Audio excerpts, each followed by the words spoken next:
Doris Lessing was a famous writer who was born on October 22, 1919, in a place called Kermanshah, which is in Persia. Today, we call this country Iran. Her full name at birth was Doris May Tayler. Her father, Alfred Tayler, was a British soldier who had lost a leg during World War I. Her mother, Emily Tayler, used to be a nurse. When Doris was very young, her family moved to Southern Rhodesia. This place is now called Zimbabwe. Southern Rhodesia was a British colony, which means it was controlled by Britain even though it was in Africa. Her family moved there because her father wanted to become a farmer. He believed he could make a better life for his family there. However, life in Southern Rhodesia was not easy. The farm they lived on was in a very rural area, which means it was far away from cities and towns. They did not have many modern conveniences, and they had to work very hard. As a child, Doris loved to read. Books were her escape from the difficulties of her life. She did not like the strict way her mother raised her, and this made her unhappy. Her mother believed in being very disciplined. Doris went to a convent school when she was young. Convent school is a school run by nuns. Later she went to an all-girls school in the capital city of Salisbury, now known as Harare. However, she left school when she was only 13 years old. Even though she did not finish school, Doris kept reading and learning on her own. When Doris was a teenager, she started working to earn money. Her first job was as a nanny. She took care of children for other families. Later, she worked as a telephone operator. During this time, Doris started writing stories. At first, she wrote as a hobby. She did it for fun in her free time. In 1939, when Doris was just 19 years old, she got married. Her husband's name was Frank Wisdom. They had 2 children together, a boy and a girl. However, Doris was not happy in her marriage. She felt trapped. After a few years, she decided to leave her husband and her children. This was a very difficult and controversial decision. But Doris believed it was the right choice for her. After leaving her first husband, Doris joined a political group called the Left Book Club. This group was interested in socialism. Socialism is a way of organizing society so that wealth and resources are shared more equally among all people. Through this group, she met her second husband, Gottfried Lessing.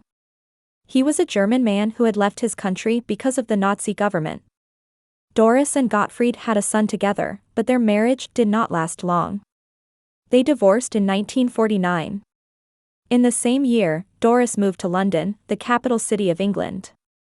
She brought her youngest son with her, but she left her older children with their father in Southern Rhodesia. In London, Doris began her career as a professional writer. Her first novel, called The Grass is Singing, was published in 1950. This book is about racism. The book talks about treating people unfairly because of their skin color. It is set in Southern Rhodesia and shows how colonialism affected people's lives. The book became very popular and made Doris a well-known writer. Doris wrote many other books during her life. One of her most famous works is a series of novels called The Children of Violence. The main character in this series is a woman named Martha Quest. Martha's life is similar to Doris's own life in many ways. Like Doris, Martha grows up in Southern Rhodesia, becomes unhappy with her life, and moves to England to find herself. Through this series, Doris explored important topics like growing up, finding freedom, and understanding the world. Another very famous novel by Doris is called The Golden Notebook. This book was published in 1962 and is considered one of her greatest works. It tells the story of a woman named Anna Wolfe, who is a writer. The book is divided into different sections, and each section deals with a part of Anna's life. The Golden Notebook is known for discussing women's lives, mental health, and politics in a very deep and interesting way. Many people see this book as an important part of the feminist movement. Doris wrote in many different styles and genres. She wrote novels, short stories, plays, and even science fiction. One of her science fiction series is called Canopus in Argos, Archives. In this series, Doris wrote about imaginary planets and explored themes like how societies grow and change over time. Throughout her life, Doris was not afraid to talk about important and sometimes difficult topics.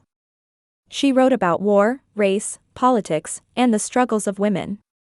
Her writing often showed how the world could be unfair but also how people could try to make it better. Doris believed in being honest and facing the truth, even if it was hard to accept. Because of her powerful writing, Doris won many awards during her life. One of the most important awards she received was the Nobel Prize in Literature in 2007. The Nobel Prize is one of the highest honors a writer can get. When Doris won this prize, she was 88 years old, making her the oldest person to ever receive it at that time. The Nobel Prize Committee praised her for writing about the human experience with great imagination and thoughtfulness. Even though Doris became very famous, she lived a simple life. She preferred to focus on her writing and her ideas. Doris believed that writers should try to make people think and see the world in new ways. Doris Lessing passed away on November 17, 2013, in London. She was 94 years old. Even though she is no longer alive, her books and ideas continue to inspire people all over the world. Her writing helps readers understand the challenges and possibilities of life, and she is remembered as one of the greatest writers of the 20th century. In conclusion, Doris Lessing's life was full of challenges, changes, and achievements. She grew up in a difficult environment, educated herself, and became a voice for many important issues. Her books cover a wide range of topics and continue to be read and studied today.